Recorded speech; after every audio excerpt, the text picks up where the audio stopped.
Hello, Defender family. This is a Swad Walker, associate editor. We are back again with the Defender Roundtable, where we gather together every week and we talk about various topics impacting our people. This week, our focus is on finances and the economic impact that we have as a community on the world and what we need to do to strengthen those finances. And so with us is our incredible panel of journalists, Rashonda Tate, Terrence Harris, and Laura Onyenaho. And we have a special guest, an economic financial expert wizard, if you will, Angela Cesar. How you doing, Miss Cesar? I am well. Hello, panel. Thank you all for having me today. Go ahead. Well, we want to jump right into it, and I want to toss it on over to Rashonda to see if she has any questions for Miss Cesar. Yeah, how do we change a mindset? Well, first of all, thank you so much for being with us. Absolutely. But one of the biggest problems I see us having is that mindset, that mentality that I can save $1 by getting it from Amazon. The Black businesses don't give us a discount. And that's how we don't keep the dollars in our community. How can we shift that mindset? Well, I think the first thing that we have to understand is our value to that dollar. And I think as Black people as a whole, that is something that we have not been able to incorporate with anything in our world because we don't see our value in that. But we have to understand the leverage we have.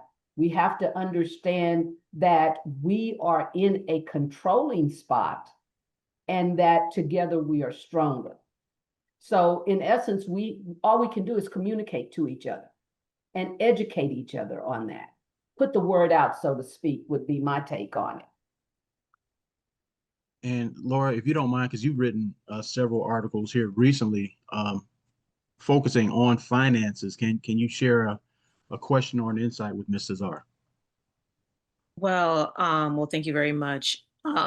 I specifically focus in on like the under 40 demographic, millennials, and Gen Z, because we're struggling right now. I don't know how our parents' generation.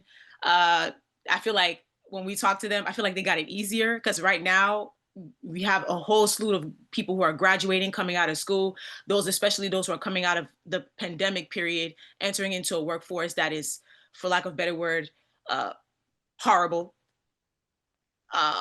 We are dealing with inflation. We're dealing with stagnant wages.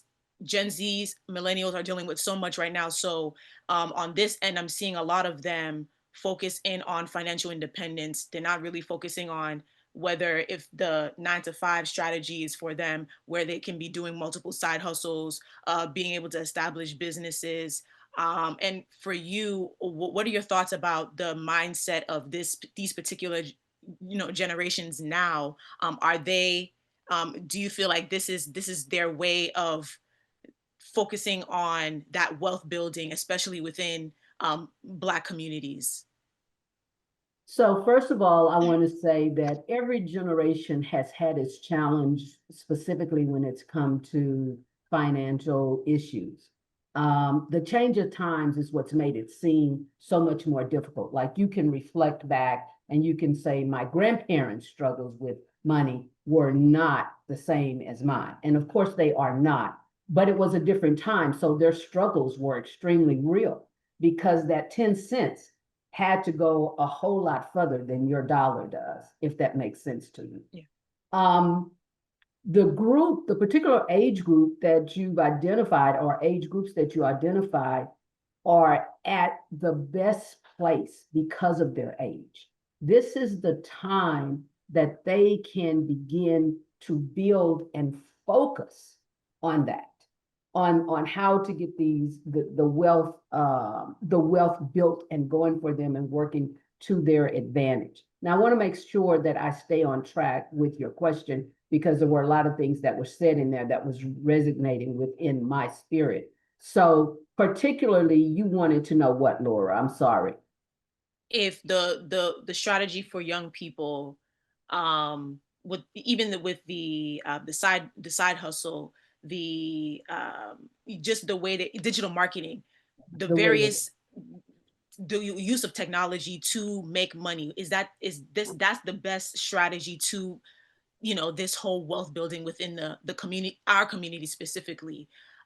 Just their mind frame around their belief around the workforce now, the way to destruct this, you know the whole conversation about wages, staying with a job, doing this. If you work hard, you will get here like our parents did, and but all that stuff is out the door. So like this mind frame, this strategy that these young people have, can this be a strategy to close this gap that we're seeing when we're talking about Black people and our economic strength? yes, it absolutely can. The key factor, though, that you have to realize is that if you're working for yourself or if you're working for somebody else, you still got to put the work in. And even more so when you're working for yourself, you have to put the work in. You're not going to a place collecting a paycheck. So everything you do every day as an entrepreneur, whichever path you choose to do it on, the digital, the social media, whatever it is, you have to make sure that you are working every day to make those things happen in your life. You're not going to a job doing your 9 to 5, and at the end of the pay cycle, you're going to get a check regardless. That's not going to happen as long as you're on payroll, right? When you're working for yourself, you got to make it happen every time. But what I do want to add to that is that in the brightness of the future of all the technology that the groups have that you have identified, the key thing is that when you make the money, you have to know what to do with it. And therein lies the problem with so many young people.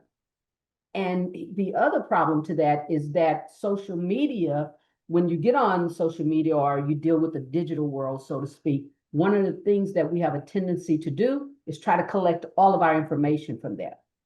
I see that as a red flag when it comes to finances. Why? You need to deal with someone that's a financial professional, someone like myself that know the rules, the regulations. This is a highly compliant business. You have to be licensed. You have to know what's going on. Things are changing constantly, and you have to be aware of those different variables that are happening so someone can help you understand whatever your game plan is, how you can get there, help you create your roadmap. Did that answer your question, Laura? Yes. Okay. Go ahead, Terrence. Hey, Angela, thanks for joining us. Thank you, Uh, Karen. yeah. Hey, I just wanted to ask you, I mean, when we look at the amount of money that we spend as a people collectively, what are some things that we can do to better spend our money, to better make sure that our resources are not only just working for us, but working for our community?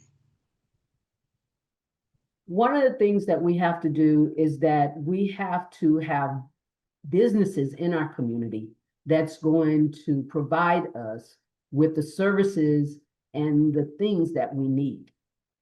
Okay, so it can't just be t-shirts. There are things that are vital to everyday survival. Gas. When was the last time you saw a Black-owned gas station or any kind of place where you can go and fill up your vehicle, right? Grocery stores. We know there's some here and there, but it's all about finding the resources that we need in our community. See, that was something that was happening in our parents' and our grandparents' day. There were businesses that were in our community, and we serviced those communities. Now that we don't have these services, we have to either create them, like Laura was saying, or we have to also find those services where people are going to care about us and our dollar. Thank you. Because, the dollar is green. Am I correct, panel? Greenish. Yeah. Mm-hmm. It's green. It's And so green. it is accepted anywhere.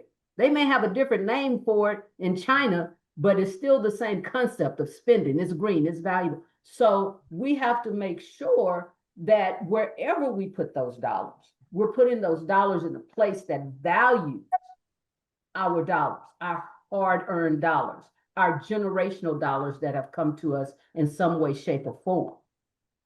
Why do you think it is a lot of us can't see into the future? Like I remember even when I was starting out, it was, well, I don't have enough money to save. And I had to shift my thinking that I don't care if my check is $15. I need to put aside something to save. Because we live paycheck to paycheck, we have that mentality that I'm just trying to make it. That's absolutely correct. One of the first things I tell all of my clients or anyone that I sit with, you must pay yourself first. Is that first hour of your day, that must go to Rashawn. That is your money. You are owed that. And the only way that we're going to get out of that mentality of paycheck to paycheck, and you guys might get tired of hearing this, is to sit with someone that can help you go through your finances. And I'm not talking about just the budget. I'm talking about where we can go through your finances, look at your financial goals and say, okay, this is how you're going to have to get there. And you're going to have to get rid of this because this you got over here really isn't serving you at all. It's not, what is it doing for you? When was the last time you actually used this app that you're paying for? Or when was the last time you actually went to the gym that you are paying that monthly fee for? I don't care if it's $10. That's $10 that can be added to make an additional payment on something you owe. And so when we think we don't have enough, we don't have enough. But when you're looking at your paycheck and let's say you're bringing home, I'm just going to use a number, $1,500. And that has to carry you through the next pay cycle.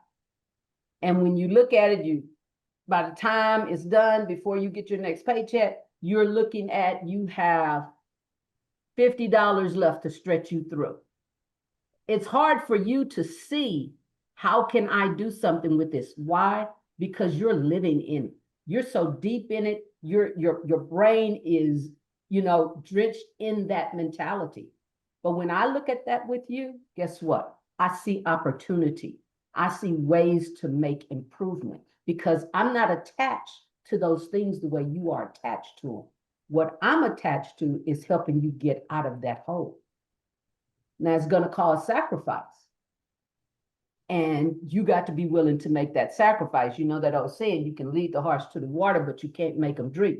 But if I educate one person on how their life can be improved, what does it say? When you know better, you do better. If you don't do better, then who is at fault at that point?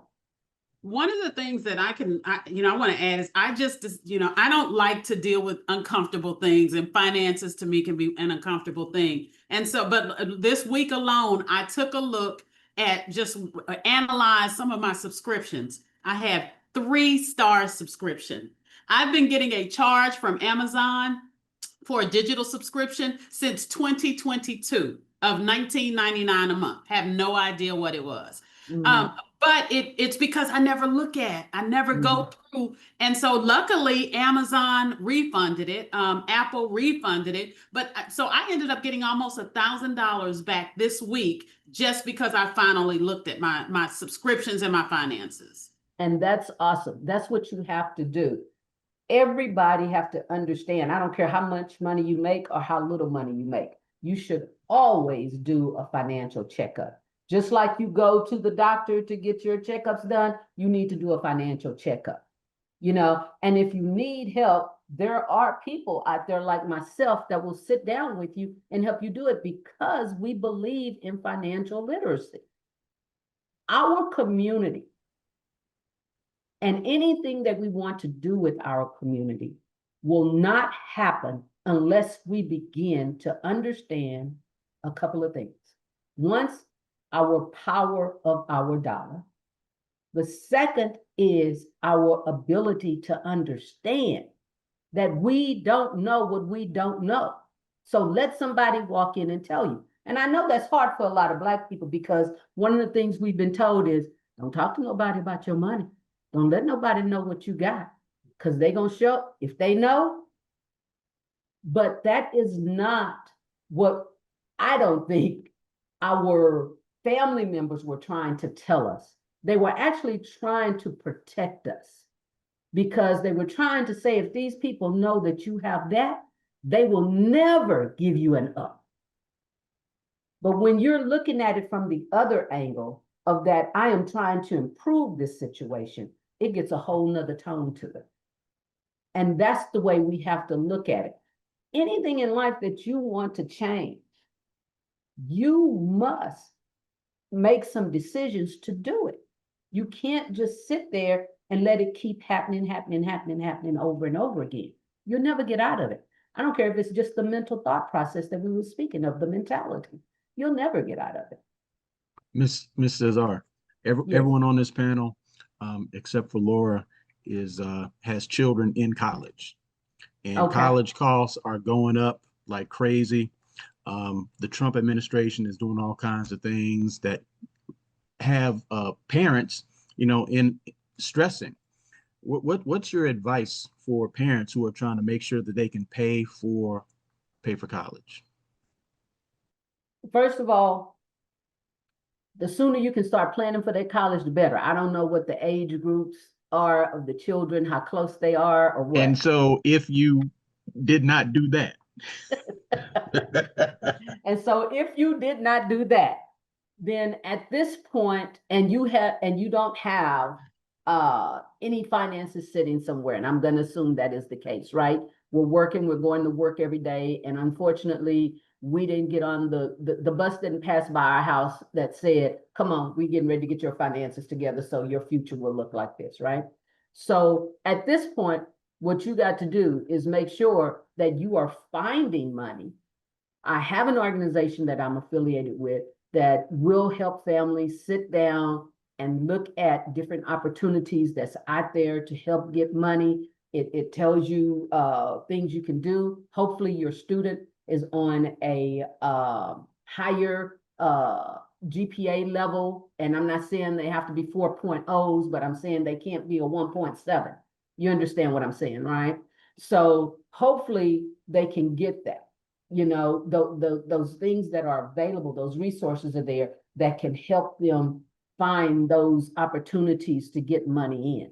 The other thing that you're going to have to do is you're going to have to get some legwork done.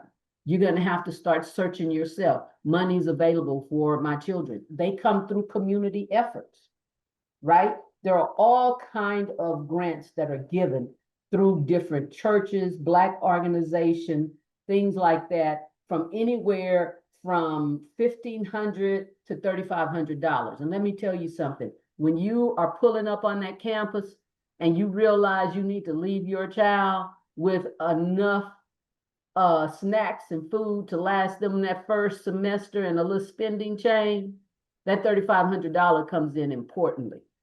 You know what I'm saying? And so you have to do that. We do have to reach out to the organizations in our community, but also the organizations in our community have to make themselves known to us. Now, I want to say about Laura, again, because of her age group where she is, she can start planning for her future family right now. Yeah, and she already. can make sure that when that happens, it's there, Yeah. right? And Yeah. there are all kind of ways that you can do that, and you don't have to worry about when it's time to apply for money and your student is trying to get resources from scholarships and things like that. That money doesn't even have to show up. So they can't say, oh, well, we already see that they have, $32,000 over here for college. So instead of giving them this whole scholarship, we'll give them a part of it. We'll give them, 5,000, and we'll split it with someone else. There are places where you can put money for that process where people don't even, the education system won't even see it. They don't even know. So you can still have what you have there and then get that full scholarship for your child or your grandchild or your niece or whatever it is that is in pursuit of that education. But that is something that's really, really hard because Aswad, when you look at the fact that, here you are, you been planning, you've been watching your lovely child grow up, and you're amazed that, hey, just the other day, you were 5 years old. Now you're graduating high school, getting ready to go off to college, and you've been accepted here. And I'm trying to figure out how in the am I gonna pay for this? Because you know what? The reality is the school that the child wants to go to is not necessarily the cheapest school that's been provided, right? And you don't want to tell your child, you can't go there because I can't afford it. So you want to try to get them where they want to go, because we're just like anything else in life, you want them to be happy where they are so they can do what? Perform the way they should perform. Who's going to perform? Who's going to perform on a high level when they're somewhere they don't want to be? Yeah. And then, but there's Well, also that conversation, you don't want them to be off on the hook for the debt they incur because they want to go to where they want to go. I've had this conversation with my father. He was just like, well, if you would have listened to me, went to community college, first, and then on top of that, focus on a major that when you get out of school, the return on investment makes sense. Because if you're spending $45K going to school, you better hope you make $50,000 coming out, so you can be able to pay back the bill faster than going to a school that's $100K, and then your degree is going to only get you like 45, and So you're let me tell you struggling. this. One of the best things you can do in life is invest in yourself. And I tell my granddaughters all the time, I do not want you to be an employee. Go get your education, learn whatever craft it is that you want to learn. And you might have to go into the workforce to get the knowledge and the information. But I want you to create your own business in that arena. And then you have that experience behind you to make that happen. And then you become the best employer for the people that work with you to have a successful operation, right? But one of the things we have to understand, Laura, is that we have to invest in ourselves. And when you invest, there's always a risk. But make smart, calculated risk in everything that you do. And when it comes to education, you might not be able, our daughter went to Howard University and the legacy continues, right? However, some people may not be able to go to Howard University for whatever reason. Like you say, the cost. But again, you have to make sure, is this worth it? What are we going to do here? How are we going to make this happen? Because this is, you're building this platform for basically, you're saying, here's the diving board, I'm putting you on it. And when you get everything you need, you should be able to jump off of this 12-foot diving board into this water and swim like a champ. So speaking of diving boards, they're about to push us off the diving board right now. Gotcha. Because we've run out of time. And so we're going to have you come back at a future date, because there's so much we could talk about dealing with finances. But we really, really appreciate the knowledge and insights that you shared with us today. So we'll definitely have you back, Soul Sister Angela Cesar. But for those watching, we know you got something good out of this conversation, and we hope that you come back every single week when we do this, our Defender Roundtable. Make sure you go to our website, defendernetwork.com. Check us out on YouTube. Like, share, subscribe, do all the things, but make sure that you're back next week for our next Defender Roundtable. Take care.